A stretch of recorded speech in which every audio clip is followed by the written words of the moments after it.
Breaking news. Amaravati పనుల పునఃప్రారంభంతో ఇప్పుడు ఆ ప్రాంత రైతులు ఆనందానికి అవధులు లేవని చెప్పాలి.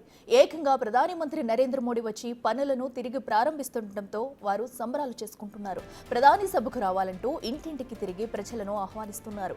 ఈ కార్యక్రమం తమకు పెద్ద పండుగ అంటున్నారు అమరావతి రైతులు. మోడీ సభకు వందలాదిగా బయలుదేరి వెళ్లనున్నారు తుళ్లూరు రైతులు.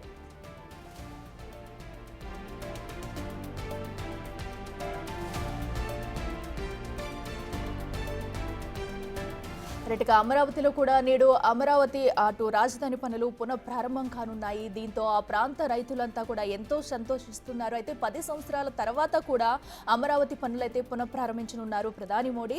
నేరుగా ప్రధాని మోడీ అక్కడికి వెళ్లి ఈ కార్యక్రమం చేపట్టనుండటంతో కూడా ఆ ప్రాంత వాసులైతే ఎంతో సంతోషం వ్యక్తం చేస్తూ కూడా అక్కడ ఆ తుళ్లూరు రైతులు ప్రతి ఒక్కరూ కూడా ఈ సభకు హాజరు కావాలంటూ ప్రతి రైతుల్ని కూడా అటు సభకు వచ్చే విధంగా కూడా కొంతమంది అయితే చర్యలు తీసుకుంటున్నారు. మరి ఈ నేపథ్యంలో కూడా ఇప్పుడు మరి కాసేపట్లో ప్రధాని నరేంద్ర మోదీ అయితే అమరావతి చేరుకునున్నారు. మధ్యాహ్నం వరకు చేరుకుని ఈ కార్యక్రమాన్ని ప్రారంభించనున్నారు.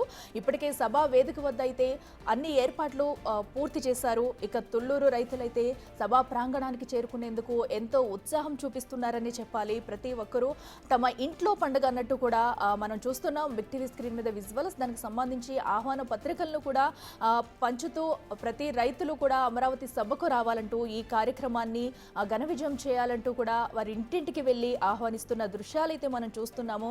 ఇది చూస్తేనే మనకు తెలుస్తుంది అమరావతి రైతులు ఎంత సంతోషంగా ఉన్నారు అనేది. కూడా ఇంట్లో ఒక పెళ్లి పత్రికలా కూడా ఈ ఆహ్వాన పత్రికనైతే రెడీ చేశారు. ఇంటింటికి వెళ్లి ఆహ్వాన పత్రికనైతే అందజేస్తున్నారు బొట్టు పెట్టి మరి ఆడబొడుచులు. సో దీనికి సంబంధించిన విజువల్స్ చూస్తున్నాము. సో అయితే ఈ రోజు మధ్యాహ్నం 3 గంటల ప్రాంతంలో కూడా ప్రధాని మోడీ అమరావతి చేరుకునున్నారు.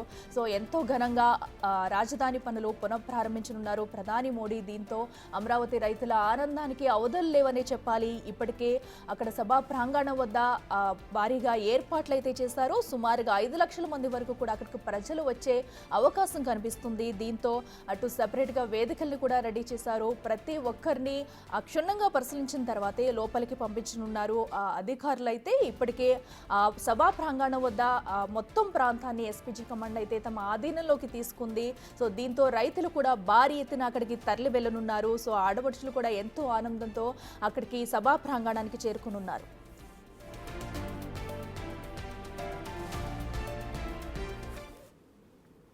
రైట్గా ఇదే అంశానికి సంబంధించి మరింత సమాచారం మా ప్రతినిధి సాహిత్య లైవ్లో అందిస్తారు. సాహిత్య, చెప్పండి.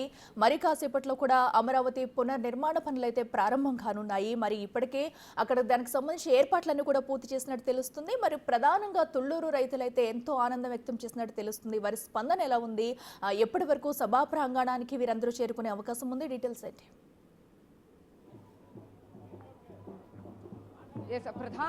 ప్రధాని నరేంద్ర మోదీ ఏదైతే అమరావతి శంకుస్థాపన పనుల ప్రారంభోత్సవానికి అయితే ఆయన రాబోతున్నారని తెలుసుకుని అయితే అమరావతి రైతులలో అందరిలో కూడా ఎంతో ఆనందం నెలకొందని చెప్పొచ్చు. వాళ్ళందరూ కూడా ఏదో పెద్ద పండుగ వాళ్ళకి వచ్చినట్టుగా కూడా అందరూ ఆనందపడుతూ ఉన్నారు. అయితే ఇప్పటికే ప్రతి ఒక్క ఇంటికి కూడా గడప గడపకి కూడా సిఆర్డీఏ ఆహ్వానం అందించినప్పటికీ కూడా వాళ్ళంతటా వాళ్ళు ఒక పత్రికని పట్టుకుని అయితే కనుక ఇంటింటికి వెళ్ళి ఇవాళ ఏదైతే కార్యక్రమం జరగబోతుందో ఆ కార్యక్రమం ఖచ్చితంగా ప్రతి ఒక్క రైతు రావాలంటూ కూడా మహిళలందరూ కానీ ఇక్కడ తుళ్లూరులోని రైతులందరూ కూడా కాలినడకన వెళుతూ కూడా ప్రతి ఒక్క ఇంటికి ఆహ్వాన పత్రికలను అయితే అందిస్తున్నారని చెప్పొచ్చు.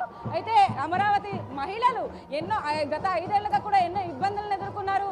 3 రాజధానులను ప్రకటించినప్పుడు కూడా వాళ్ళందరూ కూడా ఎన్నో అరెస్టులను కానీ లేకపోతే ఎన్నో లాఠీ చార్జీలను కూడా భరించిన పరిస్థితి. ఆ మహిళలతోనే అడిగి తెలుసుకుందాం. ఈ రోజు నరేంద్ర మోదీ రాబోతున్నారు కాబట్టి ప్రధాన మంత్రి నరేంద్ర మోదీ వాళ్ళ అమరావతికి రాబోతున్నారు రెండోసారి. మళ్ళీ ఎలా అనిపిస్తా ఉంది?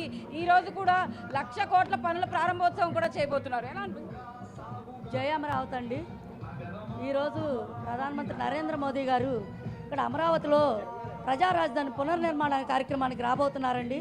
ఇక్కడ రాజధానిలో గ్రామాల్లో పండగ వాతావరణం నెలకొందండి. ఎందుకంటే ఈ 5 సంవత్సరాల్లో వైసీపీ ప్రభుత్వం అధికారంలోకి వచ్చిన దగ్గర నుంచి ఇక్కడ ఏ పండగ లేదండి. ప్రతి ఒక్కళ్ళు శిబిరాల్లో కూర్చోవటమే కానీ పండగ లేకుండా వెళ్ళిపోయిందండి. ఇప్పుడు మాకు ఇది పెద్ద పండగ అండి. ఇప్పుడు ఈ పునర్నిర్మాణ కార్యక్రమానికి మేము ఊరూరా ప్రతి ఒక్కరిని గతంలో మాకు సహాయ సహకారాలు అందించారండి ఉద్యమంలో ఉన్నప్పుడు. వాళ్ళందరికీ ఫోన్ల ద్వారా ఇప్పుడు ఊర్లో కూడా మేము ఈరోజు మేళతాళాలతో ఇంటింటికి వెళ్ళి ఈ పండుగను సెలబ్రేట్ చేసుకోబోతున్నామండి. ఎందుకంటే అంతకుముందు 5 సంవత్సరాలు ఏదైనా నిరసనలేనండి మేము ఊరు తిరిగింది. ఏది క్యాండిల్ ర్యాలీ చేసినా బాధతో తిరగటమే కానీ ఇక ఆ రకంగా చేసిన నిరసనలు ఈరోజు పండగ వచ్చింది కాబట్టి అందరినీ కలుపుకోవాలి, అన్ని ఊళ్ళు తిరగాలని చెప్పి ఈరోజు ర్యాలీగా బయలుదేరి ప్రతి ఒక్కరిని కలుపుకొని మేము బయలుదేరుతున్నామండి. ఎన్ని ర్యాలీలు చేసినా కూడా మాకు బాధేనండి. ఇప్పుడు మాత్రం అసలైన పండుగ, అసలైన సంతోషం ఈరోజు వచ్చిందండి. దాదాపు ఎంతమంది రైతులందరూ కూడా ఇక్కడి నుంచి వెళ్తున్నారమ్మా? మహిళలు కూడా అత్యధికంగా కూడా మగవాళ్ళు కూడా కనపడుతూ ఉన్నారు. ఎంతమంది రైతులు వెళ్తున్నారు ఇక్కడ? రైతులు, పిల్లలు, పెద్దవాళ్ళు, మహిళలు మొత్తం అండి. రానాళ్ళు ఎవరు లేరు. ఎప్పుడైతే చిన్నపిల్లలు కూడా బయటకు వచ్చేసారు పిల్లలతో సహా. ఇప్పుడు సమ్మర్ హాలిడేస్ అసలు అయినా సెలవు పెట్టైనా రావడానికి బయట నుంచి కూడా అందరూ వచ్చారండి. ఈ పండగ ఏదన్నా వచ్చినా చుట్టాలు ఇంటికి ఎలా వస్తారో ఆ రకంగా బయట ఉన్న పిల్లలందరూ కూడా ఈరోజు పండగని ఇంటికి వచ్చేసారండి. ఊరు మొత్తం తరలి బయలుదేరుతున్నారండి. ఎవరు ఇళ్లలో ఉండదలుచుకోవాలి. ఇన్నాళ్ళు నిరసనలకు బయటకు వచ్చాం. ఈరోజు ఇది పెద్ద పండుగ, రావాలి, అందరూ వస్తున్నారు కూడా. మేమైతే ర్యాలీగా అందరం కలుపుకొని బయలుదేరుతున్నామండి. నరేంద్ర మోదీ ఇప్పుడు పనుల ప్రారంభోత్సవానికి వస్తున్నారు. తర్వాత పరిస్థితి ఎలా ఉండబోతుంది? క్యాపిటల్గా ఆల్రెడీ అమరావతిని ఇప్పటికే ఆంధ్రప్రదేశ్లో కూడా అందరూ అనుకుంటున్నారు. అయితే దీనికి సంబంధించి కూడా రైతులు ఎంతో ఆనందాన్ని వ్యక్తం చేస్తున్నారు. మీకు ఎలా అనిపిస్తుంది? చాలా సంతోషంగా ఉందండి. ఎందుకంటే ఇది రాష్ట్రానికి రాజధాని లేదు. అలాంటప్పుడు రైతులందరూ 29,000 రైతులు భూములు త్యాగం చేస్తాం. త్యాగం చేసిన దాన్ని వృధా కానీయకుండా మరి ఈ భూమిలో, ఈ నేలలో శక్తి ఉందండి. ఆ శక్తి వల్లే ఈరోజు మళ్ళీ ఇది పునర్నిర్మాణానికి ముందుకు రాబోతుంది. ఇక అమరావతి పనులు శరవేగంగా జరిగి అమరావతిలోని ఈ అభివృద్ధి జరిగిందని అమరావతి ఫలాలు ప్రతి ఒక్కరికి రాష్ట్రంలో అందరికీ అందాలని మేము కోరుకుంటున్నాం. చూడొచ్చు మనం, అంటే మహిళలందరూ కూడా ఎంతో వినూత్నంగా కూడా రెడీ అయినట్టు మనకు అర్థమవుతోంది. ఈవిడ ఖచ్చితంగా లవ్ ఇండియా అంటూ కూడా అదేదైతే ఆ ట్యాగ్ లైన్ ఉందో దాన్ని కూడా వేసుకున్న పరిస్థితి అయితే కనపడతా ఉంది. చూడొచ్చు ఆ బ్యాండ్ కూడా ఎంత చక్కగా వేసుకున్నారు. చెప్పండి. జై భారత్. ఆంధ్రప్రదేశ్ రాష్ట్ర రాజధాని అమరావతి ఇలా పునర్నిర్మాణం నరేంద్ర మోడీ గారి స్వాగతం, సుస్వాగతం. ఇక్కడ రైతుల తరపున అందరం 29 ఊళ్ళోళ్లే కాదండి, 22 జిల్లాల వాళ్ళు మొత్తం బయలుదేరి వస్తున్నారు. జై అమరావతి. అదే పరిస్థితి మొత్తం మీద. ఏదైతే తుళ్ళూరులో నుంచి అయితే కనుక అమరావతి రైతులందరూ కూడా అమరావతి ఏదైతే ఆ ప్రాంగణానికి, సభా స్థలానికి అయితే కనుక ఇక్కడ నుంచి ప్రారంభం అవుతున్నారని చెప్పొచ్చు. కాలినడకని ఇప్పటికే ఏదైతే ఇన్విటేషన్లు ఉన్నాయో వాటన్నిటిని కూడా, ఆ పత్రికలను కూడా ప్రతి ఒక్క ఇంటికి కూడా అందిస్తూ ఖచ్చితంగా ఇవాళ ఒక పెద్ద పండుగగా భావిస్తున్నామంటూ కూడా వాళ్ళు చెప్తున్న పరిస్థితి అయితే మనకు కనపడుతుందని చెప్పొచ్చు. రైట్.